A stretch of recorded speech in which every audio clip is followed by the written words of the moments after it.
The man who stood before her was carved from the same hard granite as the mountains that clawed at the sky behind him. His name was Caleb Thorne, and his face was a map of unspoken sorrows, his eyes the color of a winter storm. He needed a housekeeper, a pair of hands to scour the grief from his silent ranch. Mai clutched the small, trembling hand of her daughter, Lee, and met his gaze.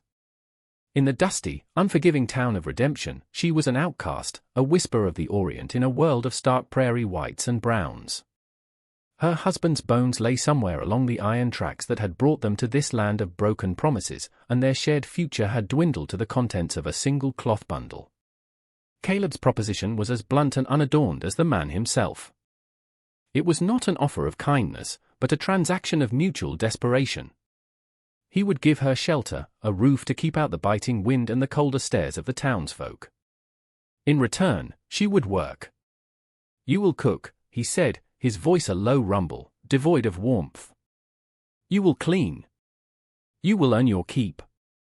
The girl, he glanced at Lee, a flicker of something unreadable in his eyes, "will not be a burden." There was no room for negotiation. There was only the abyss of starvation at her back and this man's cold, unyielding offer before her. Mai gave a single, sharp nod. Her assent was not spoken, but conveyed in the straightness of her spine, in the quiet dignity that had survived fires and floods and the loss of a world. The wagon ride to his ranch was a study in silence. The vast, empty landscape stretched on all sides, a canvas of bleached grass and endless sky that seemed to swallow the sound of the turning wheels. Caleb did not speak. Mai did not speak. Lee huddled close, a tiny, silent witness to the silent contract that now bound their lives together. The ranch was a place where life had stopped. It was not dirty, but it was sterile, a home embalmed in memory. Dust did not dare to settle, for there was no movement, no laughter, no life to stir it. The air was thin and sharp with the scent of pine soap and a deeper, more permanent sorrow. Mai began her work without a word. Her presence was a quiet intrusion, a slow, deliberate reclaiming of space. She moved with an economy of grace, her hands, though chapped and worn, seeming to understand the language of restoration. She scrubbed the floorboards until the heart of the wood grain shone through, a warm honey color against the gray light. She mended Caleb's shirts, her stitches so fine and even they were like whispers of care woven into the rough fabric. Slowly, miraculously, the house began to breathe again. The scent of ginger and star anise from her cooking began to push back against the stale air, a fragrant tide against the shores of grief. She baked bread, and the warm, yeasty smell filled the corners that had long held only shadows. Caleb watched her from a distance, his face set in a perpetual frown. This intrusion of life unsettled him. The home he had so carefully preserved as a monument to his dead wife was being transformed, softened. He did not know if it was a violation or a salvation. He would sit at his table, eating the food she prepared, and the taste of it was both foreign and deeply comforting.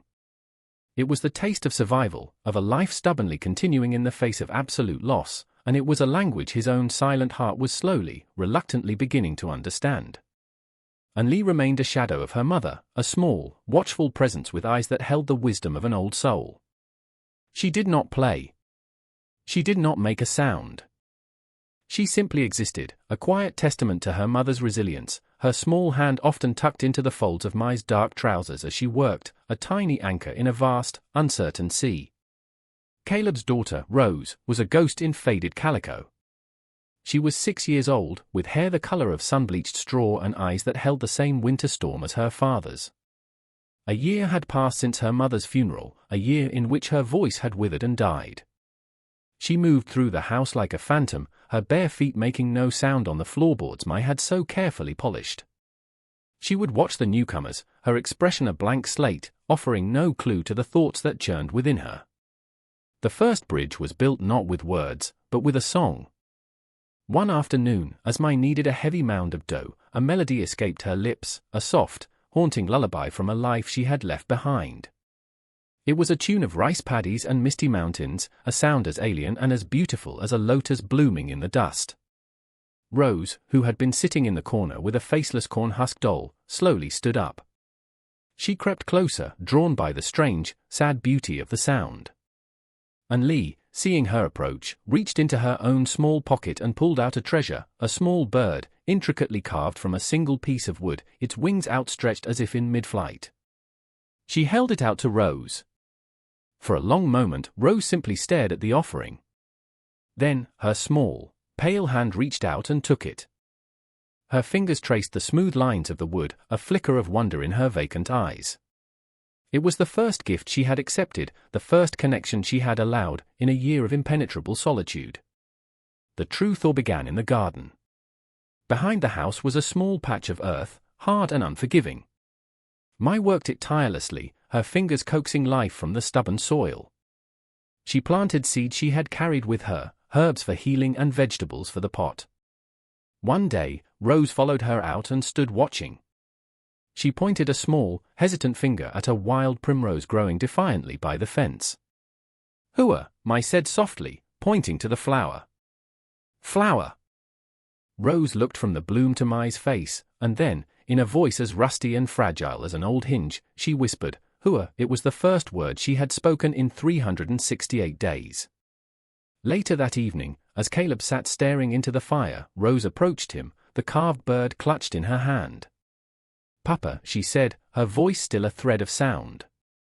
He froze, his entire being focused on that one impossible word. "Why?" she asked, her gaze drifting toward Mai, who was quietly clearing the table. "Is her hair like black silk?" The question was simple, innocent, yet it shattered the frozen silence of the house. It was an acknowledgement, a recognition of Mai not as a function, not as a housekeeper, but as a person. Caleb had no answer. He could only look at the woman who had, in a few short weeks, coaxed both a flower from the dead earth and a word from his silent child. The world outside shrank to the size of the storm.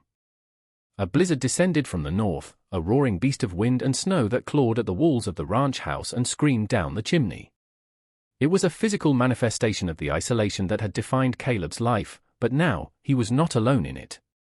The house, once a cold tomb, was now a small, fragile vessel adrift in a sea of white. The wind rattled the window panes, its voice a constant, mournful howl, trying to reclaim the warmth that Mai had so painstakingly cultivated within the walls. The endless expanse of the prairie vanished, replaced by a swirling, blinding vortex that cut them off from the world entirely. For days, they were suspended in time, the rhythms of their lives dictated by the fury of the storm. The pressure inside the small home mounted with each passing hour, the unspoken tensions and fragile hopes trapped together in the charged air. And then, sickness, an old and dreaded enemy, crept in under the door. Rose began to burn with a fever. It started as a faint flush on her cheeks, a listlessness in her movements, but by the second night of the storm, she was delirious, her small body racked with tremors. Panic, cold and sharp, pierced Caleb's heart. It was a familiar terror, a ghost from his past rising to claim his future. He saw his wife, Sarah, her face pale against the pillows, her breath growing shallow as a fever just like this one consumed her. He had been helpless then, a bystander to a battle he could not fight, and he was helpless now. The doctor was in redemption, a day's ride in good weather, an eternity away in the grip of the blizzard. The feeling of utter powerlessness threatened to shatter the careful composure he had maintained for so long. He stood over his daughter's bed, a giant of a man rendered small and broken by fear, his hands clenching and unclenching at his sides, useless and empty. In the heart of the storm's fury, as Caleb stood frozen by the ghosts of his past, Mai moved with a quiet, resolute purpose. The fear that paralyzed him seemed only to sharpen her focus. She was no longer just the housekeeper, she became a healer, a guardian. She gently pushed Caleb aside and took command of the sick room. Her touch was firm, her voice a low, steady murmur that seemed to cut through Rose's fevered cries. She drew on a knowledge that ran deeper than books, a wisdom passed down from her mother and her mother's mother, a legacy of survival carried across an ocean. She brewed a bitter tea from willow bark she had gathered and dried, forcing the cooling liquid between Rose's cracked lips. She steeped cloths in cold water and laid them on the child's burning forehead, replacing them the moment they grew warm. For 2 days and 2 nights, she did not sleep. She was a sentinel, her vigil fueled by a fierce, protective tenderness that astonished Caleb. He watched her, this small, foreign woman, and saw not a servant earning her keep, but a mother fighting for a child. On the third night, the storm reached its peak. The wind shrieked, and the house groaned under the weight of the snow. Rose's breathing was shallow, a faint rasp in the roaring silence. Caleb, unable to bear the stillness of the sick room, retreated to the main room and sank into a chair by the hearth. The fire cast dancing shadows on the walls, making the small space feel both intimate and immense.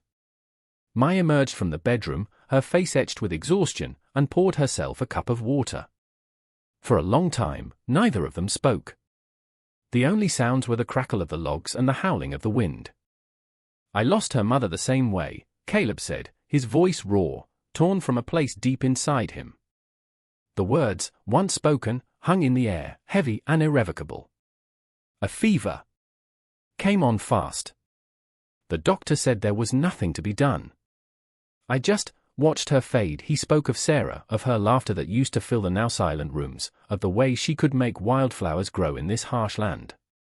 He spoke of the guilt that had been his constant companion, the feeling that he should have been able to do more, to somehow stand between her and the darkness.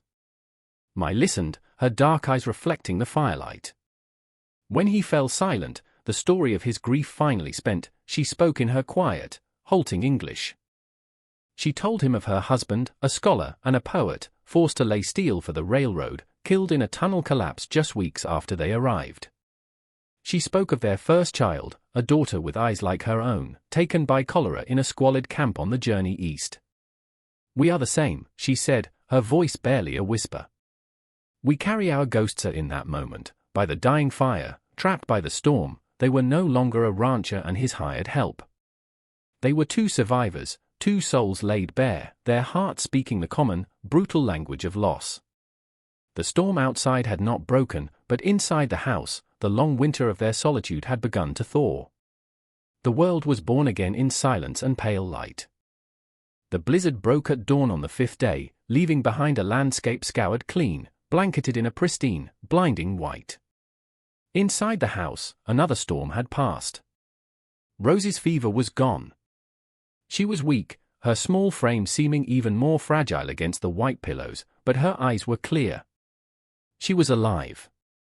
When she woke, the first person she asked for was not her father.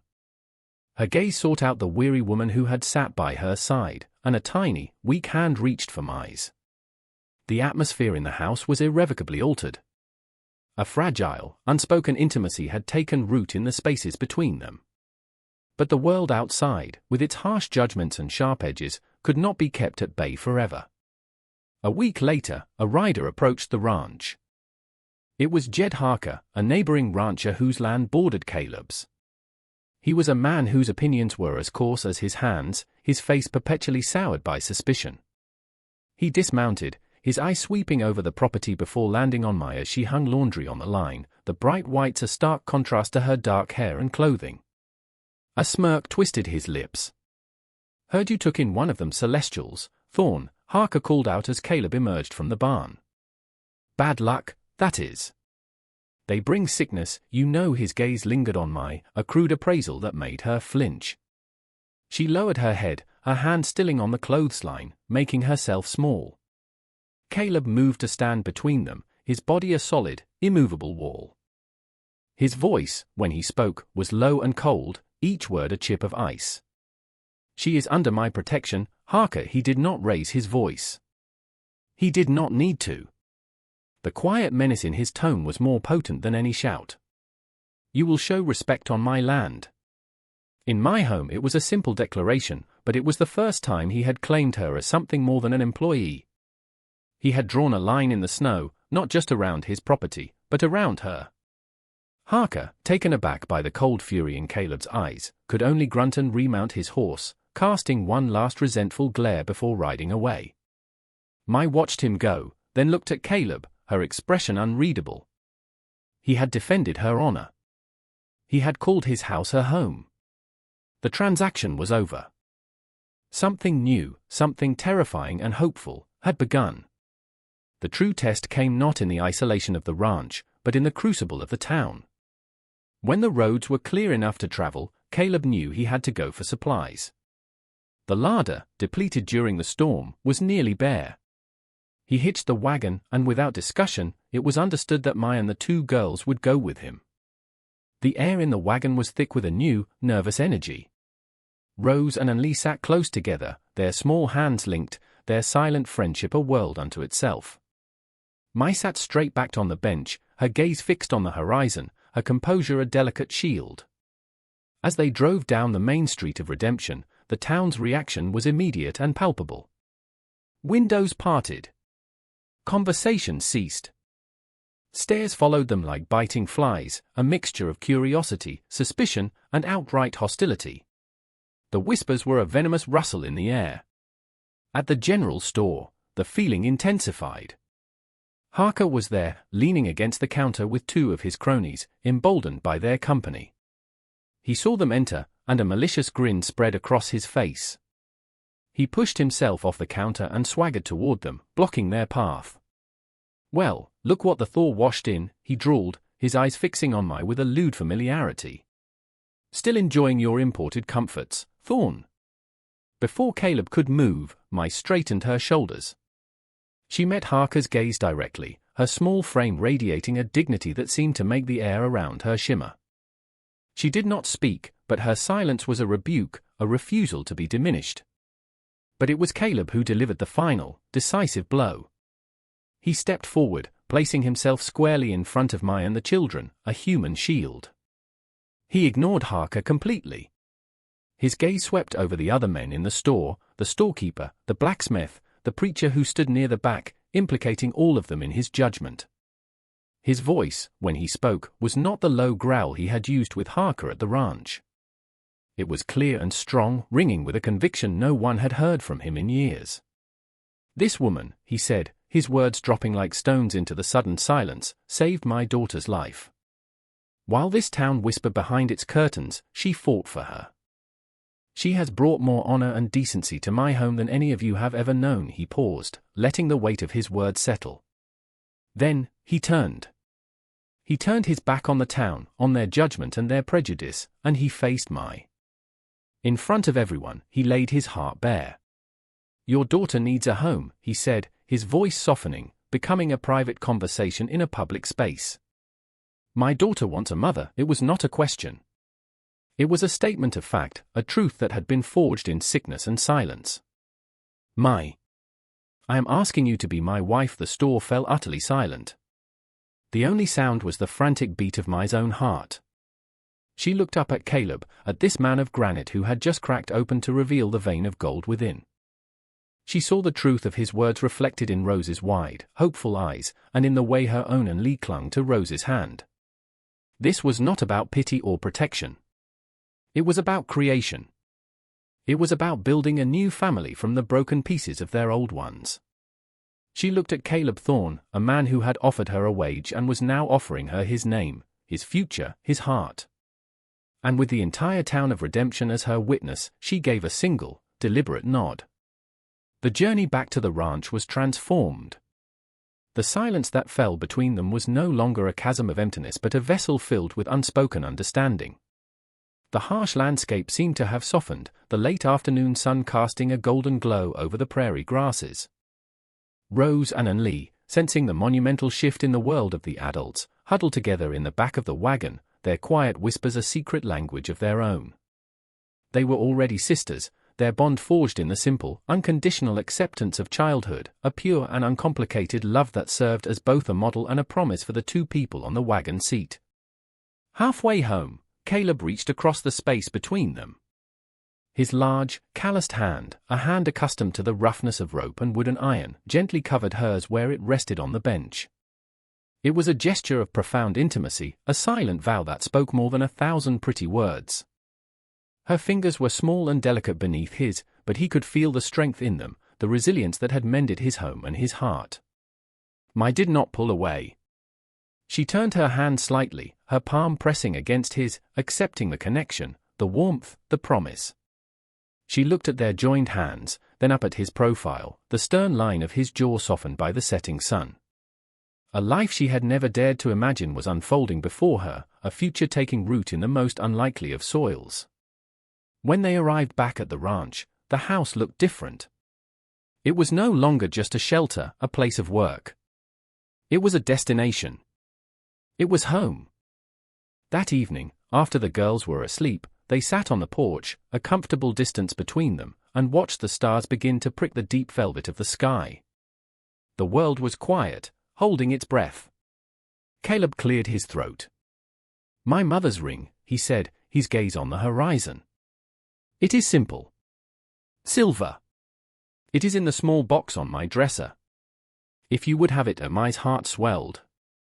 She simply nodded, unable to speak past the lump in her throat. The transaction was complete, but the payment had been love, and the currency was hope. The seasons turned, and the ranch bloomed.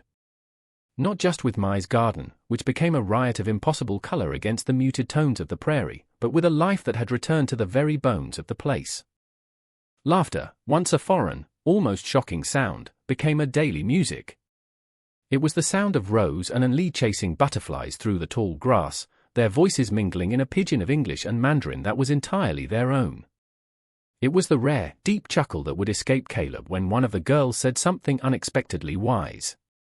The house was a home now, filled with the smell of baking and the sight of small, colorful drawings taped to the walls. Mai taught the girls how to read the stories in flower petals, how to find beauty in the smallest, most overlooked corners of the world. Caleb, in turn, taught them how to read the clouds for rain, how to sit a horse, how to be strong and steady in the face of a world that was not always kind. He smiled now. It was a slow, hesitant thing, a sunrise after a long night, but it transformed his harsh features, revealing the man he had been before grief had walled him in. He and Mai built their marriage not on grand declarations, but on 1,000 small, quiet moments. It was in the way he brought her a cup of tea in the morning before she woke. It was in the way she mended a tear in his coat before he even noticed it was there. They moved around each other in a graceful, unspoken choreography of partnership, their communication a language of shared glances over the dinner table, of hands brushing as they passed in the narrow hallway, of long, comfortable silences on the porch as they watched the sun bleed across the sky. The silver ring he placed on her finger was plain and unadorned, worn smooth by the hands of another woman who had loved this harsh land. It felt heavier, more real, than any jewel. It was a circle of continuity, a promise not just for the future, but of a connection to the past, a grafting of her story onto his. He had ceased to be the broken man, and she was no longer the resilient outcast. They were simply Caleb and Mai, a family. One warm evening, as twilight settled over the plains, they stood together by the fence, watching the girls attempt to catch fireflies in a glass jar. The prairie air was soft and smelled of dust and clover. The wind, which had once seemed to scrape against the house with dry, lonely whispers, now seemed to sing a low, contented song through the grass. Caleb looked at his wife, at the quiet strength in her profile, at the grace that had methodically, patiently, rebuilt his world from the rubble. He had offered her a roof, a stark transaction meant only for survival. In return, she had dismantled the fortress around his heart and planted a garden there. She had given him back his daughter. She had given him a new family. She had given him back himself. He had believed, in his arrogance and his grief, that he was saving her from a life of poverty and prejudice. But he understood now, with a clarity that was both profound and humbling, that he had been the one in need of rescue. He had been the one who was homeless, adrift in a desolate wilderness of his own making. She, and the two small girls who shone like constellations in the gathering dark, had been the light that guided him home. The ice in his soul had not just thawed, it had been transformed. It had become a river, carving a new and unexpected path, flowing steadily and surely toward a vast and welcoming sea. He reached for her hand, their fingers lacing together, a perfect, comfortable fit. He didn't need to say a word. She knew. They had both been saved.